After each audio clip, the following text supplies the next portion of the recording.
So hey everyone, welcome back to another video. Am I visible properly? तो आज पिछले video में हम लोगों ने व्यंजन संधि पे बात करी थी, जो हाफ हुआ था टॉपिक। आगे करेंगे आज जो नेक्स्ट है, ठीक है।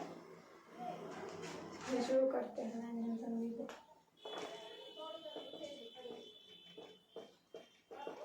एक बार फटाफट इसका रैपिड रिवीजन कर लेते हैं, जो पीछे कल हमने पढ़ा था ना, उसका एक बार रैपिड रिवीजन कर लेते हैं।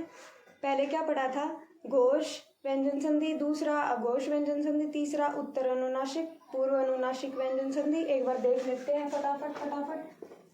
घोष व्यंजन संधि,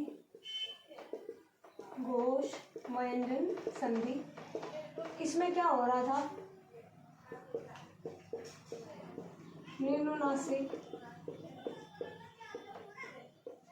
प्लस सॉरी घोष व्यंजन संधि है ना, तो यहाँ पे क्या हो रहा था? पहले अघोष प्लस घोष, और रिजल्ट क्या आ रहा था? Result is Ghosh. घोष कौन सा? ये अघोष अपने घोष में बदल रहा था, यानी कि अपने तीसरे में बदल रहा था। जैसे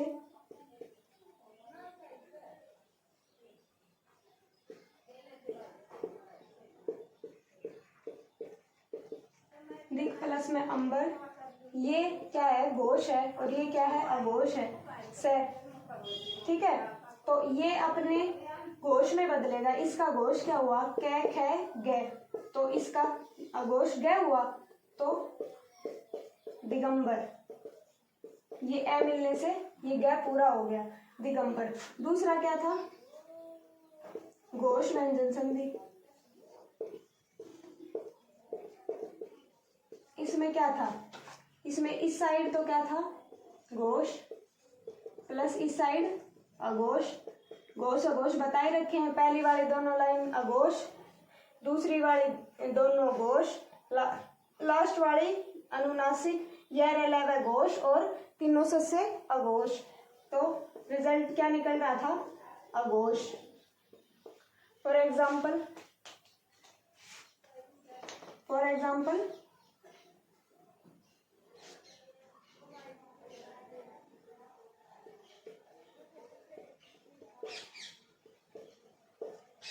इस दै की वजह से नहीं, इस कै की वजह से, कै क्योंकि अघोष है, इस अघोष की वजह से ये भी अपने अघोष में बदल जाएगा। और इसका अघोष क्या है? यानी कि इसका पहला वर्ण क्या है?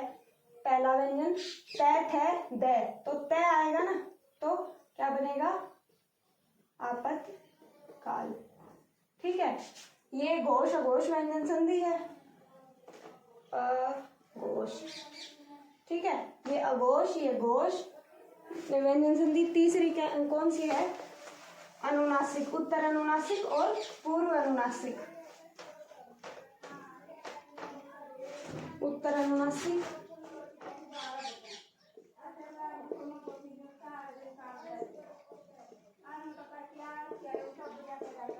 और पूर्व अनुनासिक।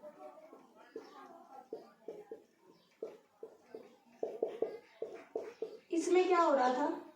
उत्तर अनुनासिक में बाद में तो अनुनासिक आ रहा था,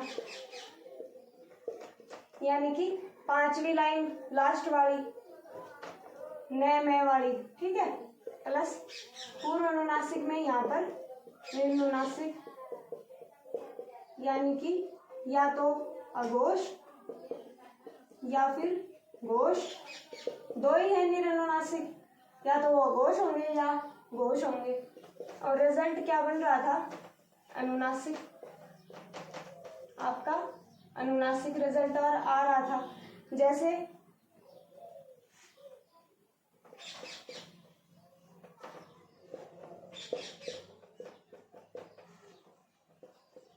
दिख मंडल, तो क्या बनेगा? मैं अपने पांचवें में बदलेगा, दिन मंडल। ये ध्यान रखना है, ये हलंत, यानी कि ये जो है हलंत इसमें लग रही है, तो ये यहाँ भी छोटा ही बनेगा। बड़ा यह नहीं बनेगा, छोटा ही रहेगा, क्योंकि यहाँ पर भी ये छोटा है, स्वर रहित है। ठीक है, तो ये द्विमंडल बन गया। पूर्व अनुनासिक में क्या हो रहा था, अलम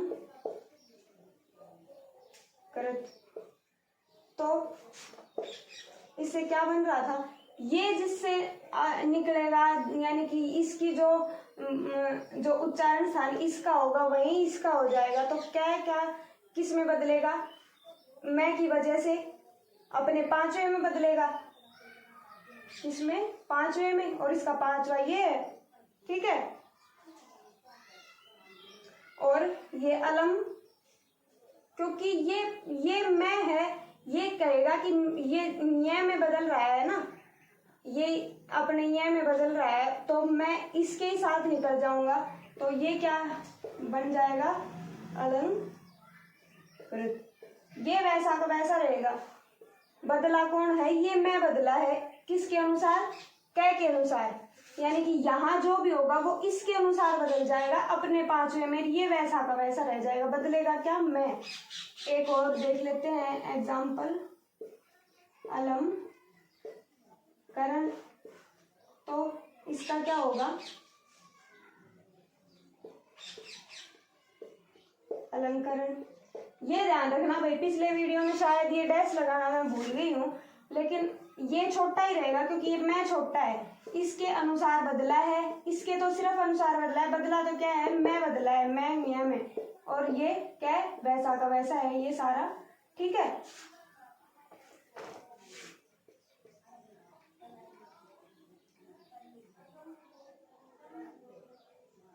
क्या था, तीर्थम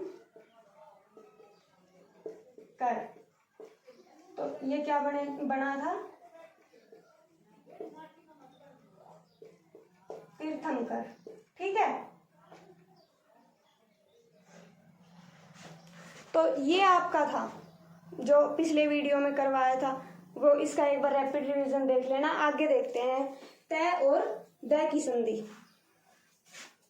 तय और दय की संधि।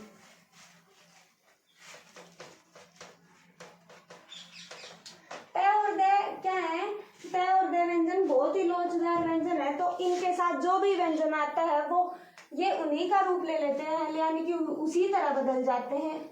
इसका तय या दय की संधि,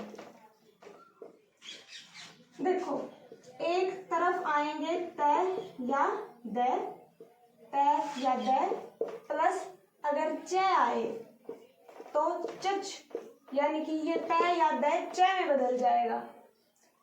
अगर दूसरी तरफ ज आए तो जज, तय आए तो तट, ड आए तो तट। ओके,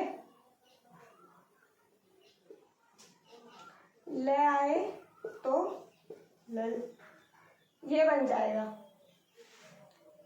क्योंकि ये तय और दय इस च को देखकर च में बदल जाएगा, इस ज को देखकर ज में बदल जाएगा, ट को देखकर ड में, और ड को देखकर ड में, ल को देखकर ल में, ऐसे बदल जाएगा। इसमें तो कोई प्रॉब्लम है नहीं। इसी तय और दय के 3 एग्जाम्पल ऐसे हैं जिसमें प्रॉब्लम हो सकती है, वो मैं एक बार बता देती हूँ, फिर एग्जाम्पल लेंगे और उससे अच्छे से समझेंगे। ठीक है,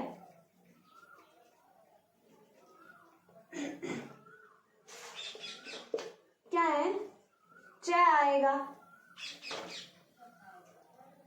यहाँ पे, च और द आएगा और इस साइड छ आएगा, और ये चेंज किस में हो जाएंगे, चच में। अगर द आए, अगर है आए तो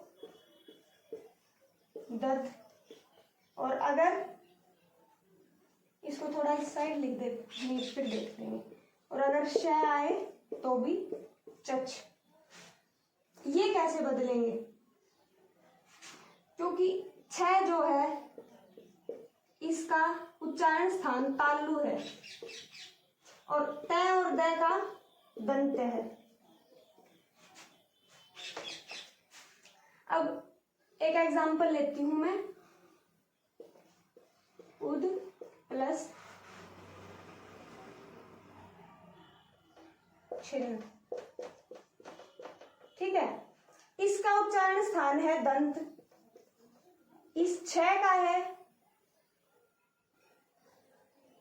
तालु और च का भी तालु है, च का भी क्या है, तालु है।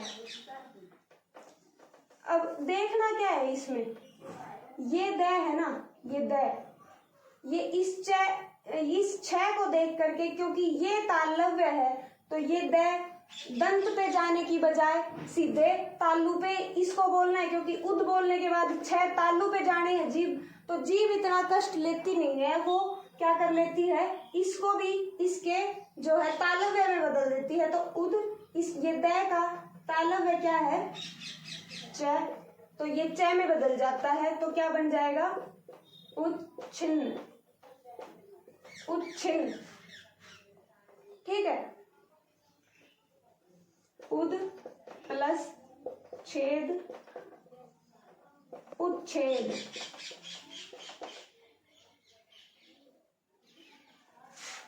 ठीक है, तो ये च और छ की बात थी।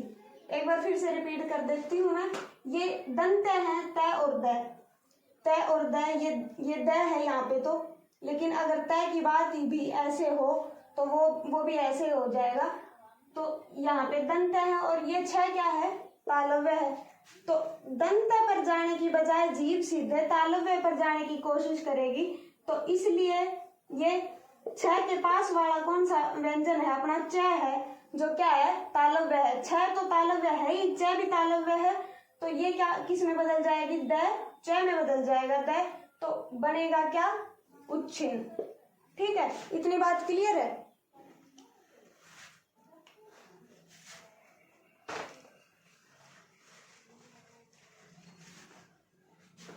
इसका देखो एक एग्जांपल, उद प्लस हार, उद प्लस हार। अब ये उद है, उद है,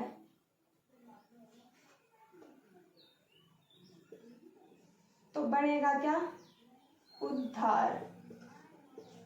क्यों, क्योंकि ये है, ये है बोलने की बजाय जीभ द बोलने में ज्यादा कंफर्टेबल होती है, और द का महाप्राण क्या है,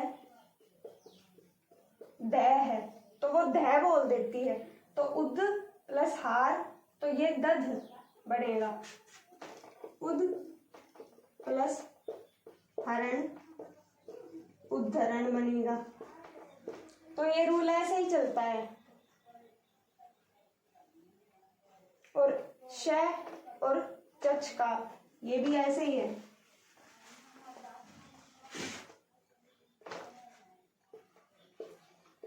उद शिष्ट।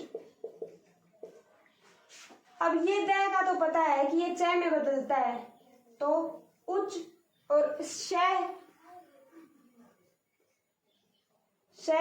छ में बदल जाएगा, तो उच्छिष्ट हो जाएगा, उच्छिष्ट। ठीक है, 1 मिनट रुको, पानी।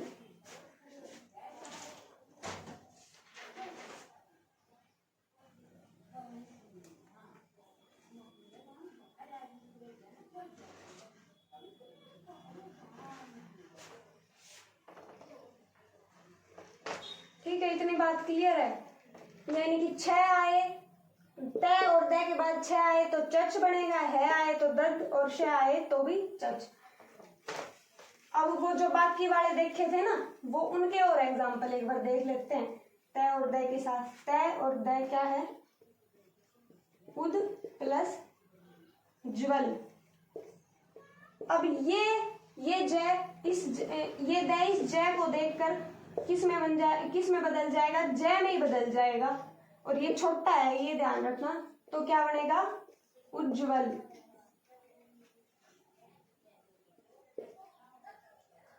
उद प्लस लंघन।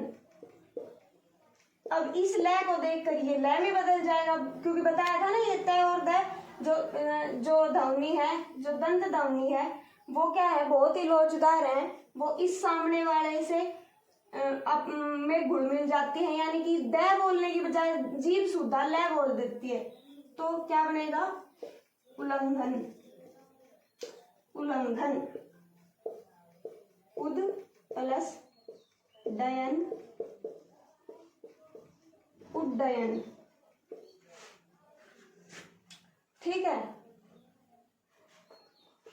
उद प्लस चारण क्या बनेगा, उच्चारण। यानी कि इस साइड जो भी है उद दय के बाद या तय के बाद, अब ये दय और तय वाला क्या मसला है, यानी कि कौन से शब्द दय होंगे और कौन से तय होंगे, वो मैं एक बार लिखवा दूंगी। ये इसमें बदल जाएगा, यानी कि इसके साथ क्या कर लेगा, संधि कर लेगा और इसके साथ ही निकल जाएगा। तो उड्डयन, उच्चारण और उल्लंघन, उज्ज्वल। क्लियर है। जय वाला बता दिया, डय, लय और जय।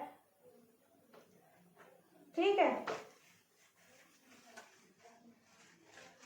एक और देख लो, टय वाला बच गया ना, उपनिषद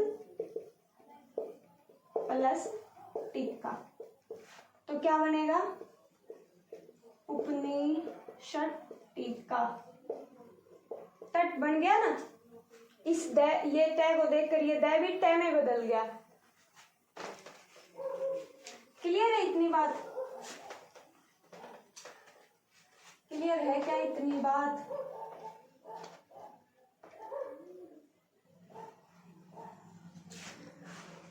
इतनी बात में किसी को कोई दिक्कत, परेशानी, प्रॉब्लम आई थिंक नहीं होनी चाहिए।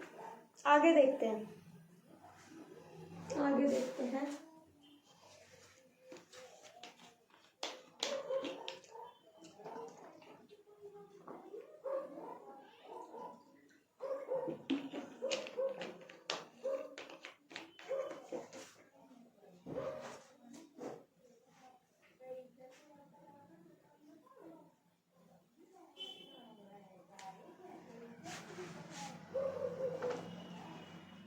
नेक्स्ट क्या है, मूर्धन्य व्यंजन संधि।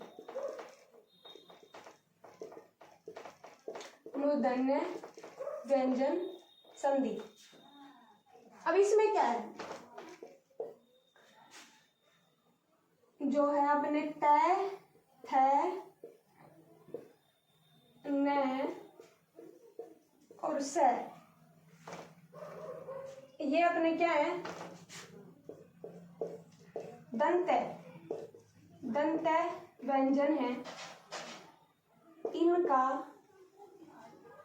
मूर्धन्यीकरण हो जाता है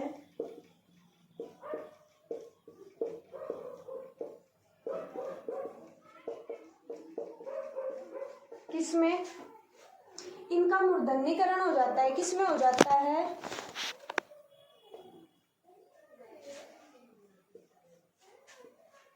ट, थ, ण और श में। अब ये पूछोगे कि इन्हीं में क्यों हो जाता है, क्योंकि जो तय है ना, जो तय वाली लाइन है उसमें दंत है और तय क्या है, अघोष। तय आपका अघोष है। इससे नीचे देखेंगे तो तय है जो कि अघोष भी है और क्या है, मूर्धन्य भी है, यानी कि मूर्धा से भी बोला जाता है, अघोष भी है। ये भी अघोष है और दंत है, तो इसका मूर्धन्यीकरण किस में होगा, अघोष में ही तो होगा। ये थ क्या है, तय के बाद थ, तय के बाद ठ, तो ये दोनों भी अघोष हैं, एक दूसरे में बदलेंगे। ये क्या है, अनुनासिक है, ये दंत अनुनासिक है और ये क्या है, मूर्धन्य अनुनासिक। ये श ये दंत में है और ये श क्या है,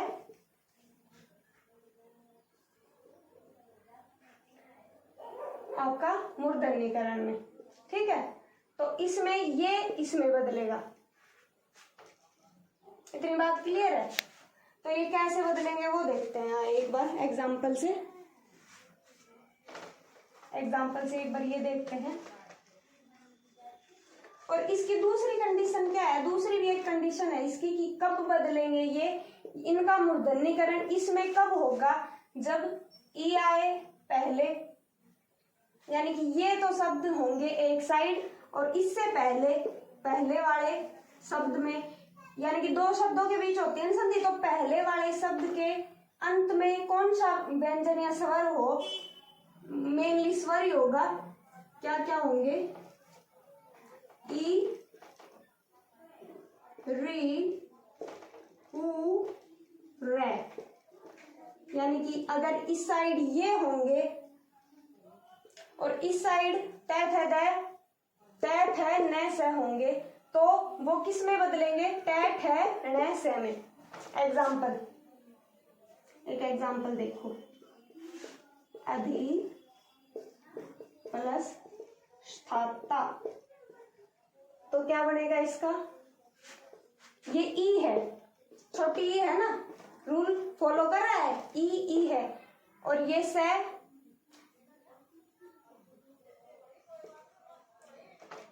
कहाँ है? श में बदलेगा, तो बदल दो, अधि श, और थ किस में बदल रहा है? ठ में, तो ये थ है तो इसको बदल दो ठ में, अधिष्ठाता। दूसरा देख लो, एक अधि स्थान, अधिष्ठान। ठीक है, तो ये दोनों थ और जो है श का तो हो गया। अब देखते हैं थ को और नहीं, ये कौन सा बच गया? न को और तय को, न को और तय को। पहले देखते हैं न को, नी प्लस शन। अब ये ई है तो नी, श किस में चेंज होगा? श में, तो श में, और ये न चेंज होगा न में, न और न, क्योंकि ये आधा न है तो आधा न और ये आधा न। क्या बनेगा? निष्णन।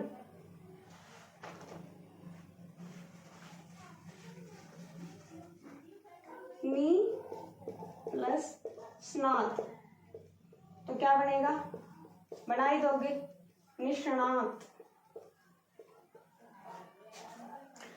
इतनी बात क्लियर है कि नहीं है ये बताओ? इतनी बात क्लियर है कि नहीं है ये बताओ? क्लियर है? चलो तो आगे चलते हैं। अभी किसके एग्जाम्पल और बच गए? किसके एग्जाम्पल और बच गए? एक मिनट।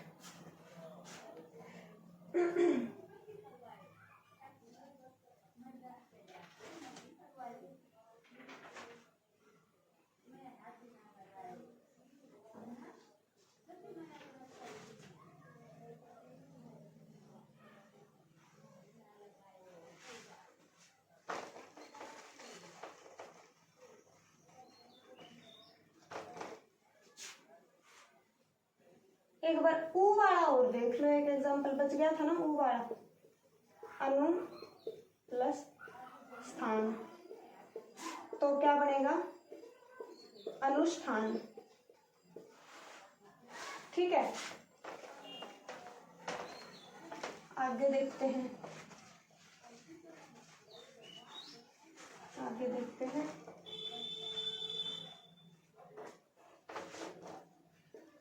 से का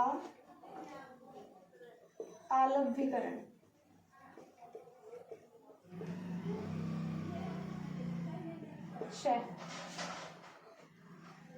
मूर्धन्यकरण तो ये शय हो रहा था, अब तालव्यकरण ये शय होगा, यानी कि दुष या निश आए प्लस एक साइड तो ये दुष और निश आएगा, दूसरी साइड से निर्मित कोई शब्द आए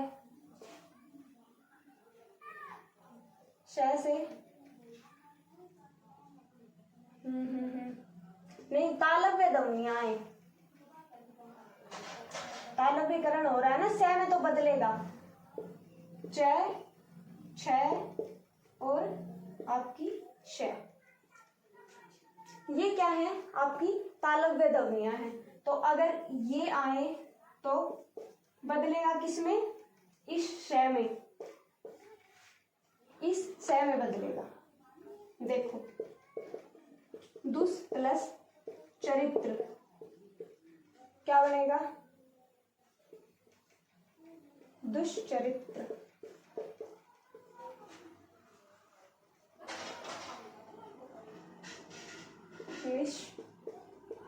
निश प्लस छल क्या बनेगा, निश्छल।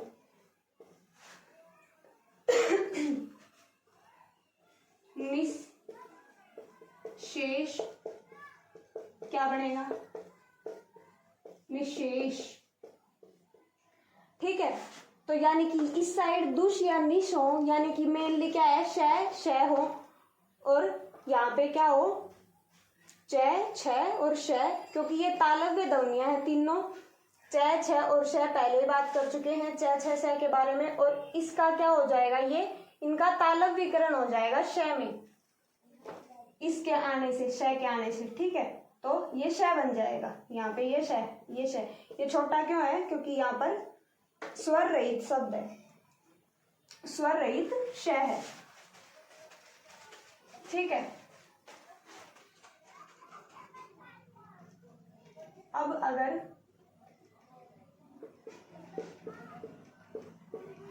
दुष निश प्लस कै पै फै आए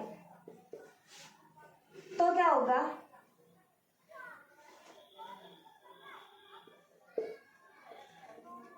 इस श में बदल जाएगा, और ये श क्या है, मुर्दा। अब ये इन कै पै फै की वजह से नहीं, इसमें मूर्धन्यकरण होगा, उसमें तो क्या हुआ था, च, छ और श की वजह से, क्योंकि ये तालव्य है इसलिए तालव्यकरण हुआ था, लेकिन इसमें इसका श में मूर्धन्यकरण क्यों होगा, क्योंकि यहाँ पर नी और उ है, यानी कि ई, छोटी ई और उ की वजह से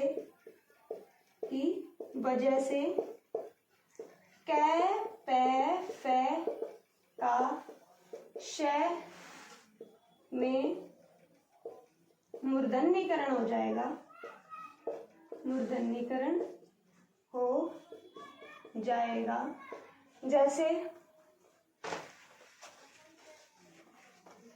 एक एग्जांपल देखेंगे, दुष प्लस कर्म तो क्या बनेगा, दुष्कर्म, दुष्कर्म। ठीक है, दुष प्लस परिणाम, दुष्परिणाम।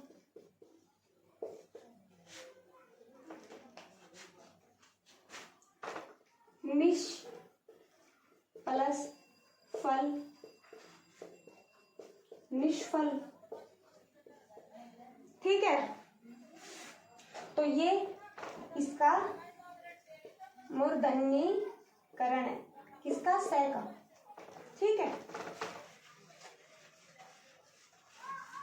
इतनी सी बात क्लियर हुई कि नहीं हुई, इतनी बात क्लियर है कि नहीं, ये बता दो पहले। क्लियर है, आगे देखते हैं। तो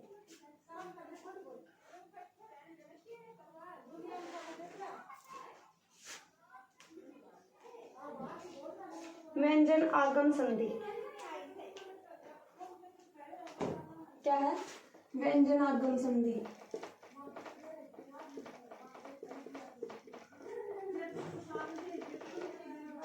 यानी कि किस किस प्रकार से व्यंजन का किसी भी संधि में जो अनवांटेड वर्ड्स का आगमन हो जाता है ना, वो क्या है, व्यंजन का आगम, यानी कि व्यंजन आगम संधि।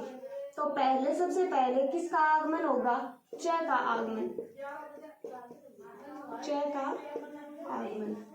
च का आगमन होगा कैसे? च का आगमन कैसे होगा ये बताओ।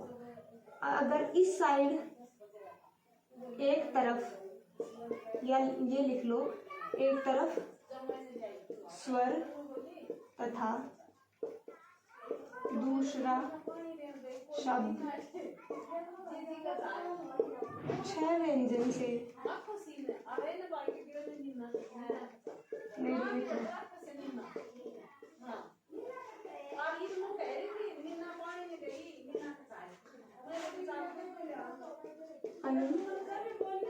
प्लस छेद, तो क्या बनेगा? अनुच्छेद।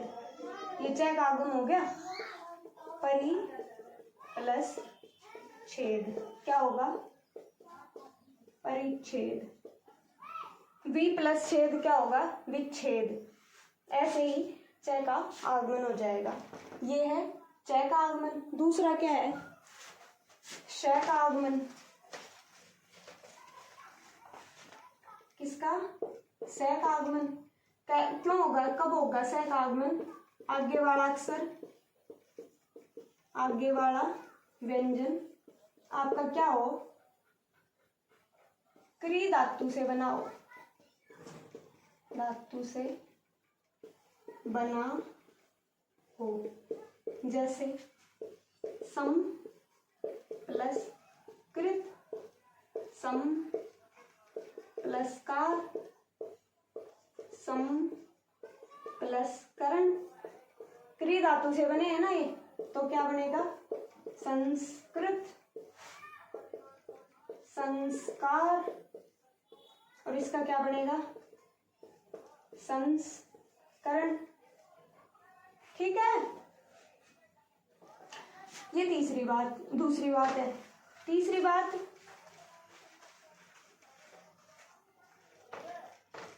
इस स का आगमन परि उपसर्ग से बने शब्दों में ई के कारण, क्योंकि ई मूर्धन्य है तो श मूर्धन्य का आगमन। ठीक है, कैसे? परि प्लस कार, परिकृत, परिष्कार और परिष्कृत। ठीक है, तो ये आपकी क्या है? व्यंजन आगम संधि। यहाँ पर तो व्यंजन एक्स्ट्रा ऐड हो रहा है। अब नेक्स्ट पार्ट क्या है कि व्यंजन का लोप होगा, यानी कि वहां से व्यंजन गायब हो जाएगा। यहाँ पर तो व्यंजन एक्स्ट्रा व्यंजन ऐड हो रहा था, वहां पर व्यंजन गायब हो जाएगा। जैसे व्यंजन लोप संधि। कौन कौन से अक्षरों का लोप होगा एक बार बता देती हूँ। न का लोप होगा, श का लोप होगा और र का लोप होगा। ठीक है, एग्जाम्पल, राजन प्लस ऋषि, तो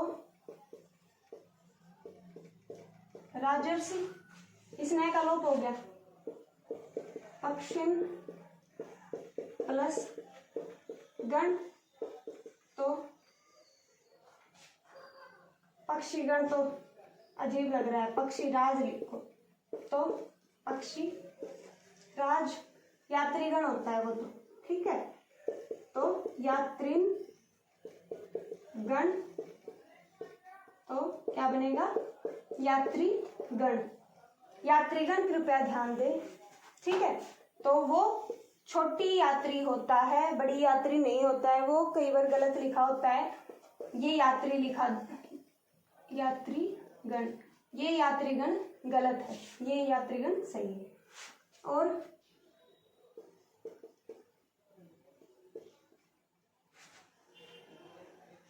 क्या है आपके न से प्राणी,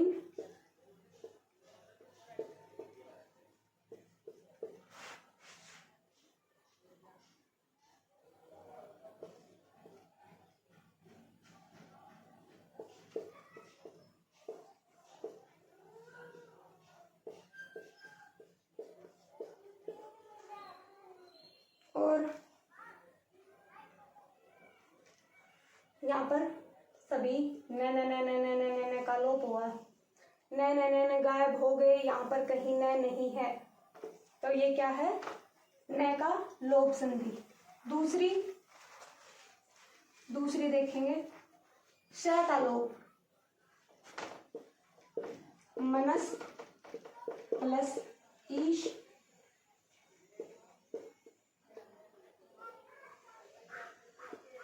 उद प्लस स्थान, तो ये क्या होगा, मनीष, मनस प्लस ईशा मनीषा, तो ये उद प्लस स्थान क्या होगा, उत्थान।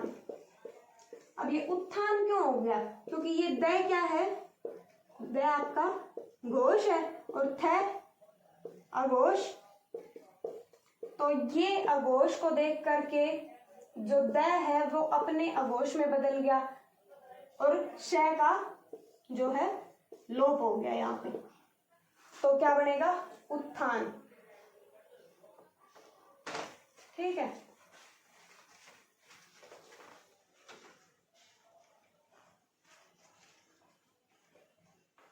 रे बच गया ना, रे, ये इसका और देखो, दुर प्लस राज, इसमें रे का तो लोप होगा ही, लेकिन जो उपसर्ग लगा हुआ है ना, जो पहली मात्रा है जिसपे लगी हुई है वो भी बड़ा हो जाएगा, यानी कि उ, बड़ा उ, और ई क्या हो जाएगी, बड़ी ई, तो क्या होगा इसका, दूराज।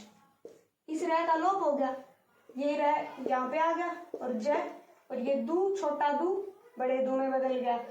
ठीक है, निर रज निर रव, निर रज निर रव। ठीक है, क्या होगा, नीरज और नीरव, निर रंध्र तो नीरंध्र। ठीक है, इतनी बात क्लियर है, इतनी बात क्लियर है क्या। अब एक छोटी सी बात और बतानी है, वो सुन लो।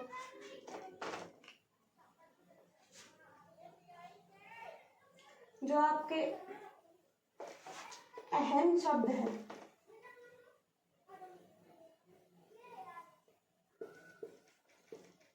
उसके बाद अहन उपसर्ग है, अहन उपसर्ग है, और अहन उपसर्ग के बाद यदि र आए तो अहो बनेगा, ये लॉजिक है। और अहन के बाद यदि र के अलावा कोई व्यंजन आए तो आहर बनेगा। जैसे इसका एग्जाम्पल, अहन रात्रि तो अहो रात्र, ये ई तो गायब हो जाती है, तो पता ही है। यथा इच्छा प्लस यथेच्छ बताया था, उस वैसे जिसमें इच्छा में छा की जो आ की मात्रा थी वो गायब हो रही थी, वैसे ही यहाँ पर ई की मात्रा गायब होगी। अब इसका देखो, अहन प्लस मुख और अहन प्लस निशा, तो क्या बनेगा, आहर, आहर मुख। और यहाँ क्या बनेगा, आहर निश। यहाँ भी आ गायब हो जाएगा, इसका आ वाली मात्रा का लोप हो जाता है। तो ये अहन और अहो की संधि है। अब देखेंगे अंतर और पुनर की। अंतर उपसर्ग और पुनर उपसर्ग की संधि देखेंगे। अंतर और पुनर की संधि और देख लेते हैं, फिर आप लोगों का ये पाठ जो है कंप्लीट हो जाएगा।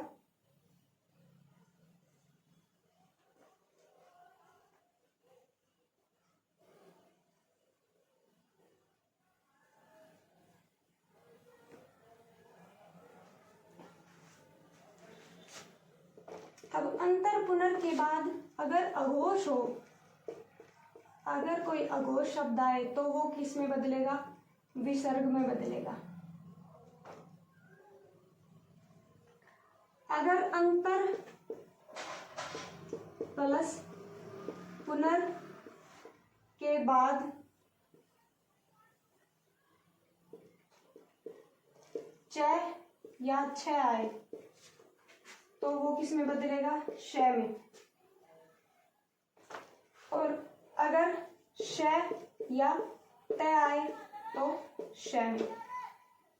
अंतर प्लस पुनर ये इसमें। एग्जाम्पल से करें एक बार। अंतर प्लस करण, अघोष विसर्ग में बदलेगा, तो अघोष होने की वजह से ये अघोष है ना, क्या, तो अंतःकरण। ये रे बदलेगा घोष में, रे जो है वो बदलेगा विसर्ग में और श में और स में। तो यहाँ पे अंतःकरण हो गया। अंतर प्लस ताप क्या बनेगा, अंतस्ताप। ये किसको फॉलो कर रहा है, इस रूल को, अंतर प्लस ताप।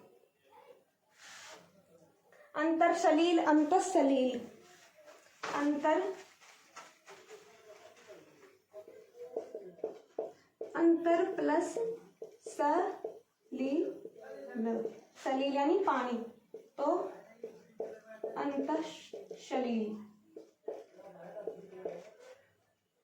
ये इस वाले रूल को फॉलो किया, ये स आया, ठीक है। यहाँ पर स होने की वजह से, और ये र है भाई, ध्यान रखना, र है छोटा हलंत वाला, तो ये यहाँ पे अंतःसलील हो गया, ठीक है। अब इसके और देखो,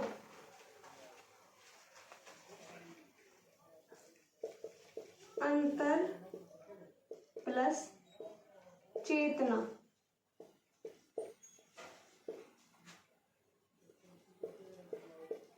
अंतश्चेतना।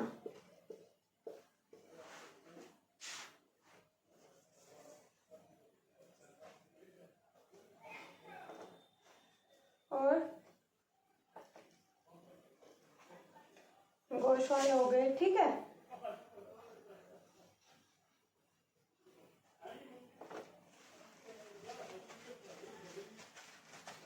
ठीक है,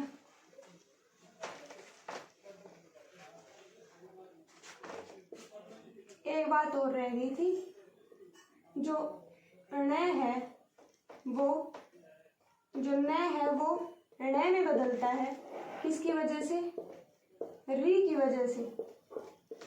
मृद में मृण में नहीं होकर मृण में हो जाता है, मृण में हो जाता है, ठीक है।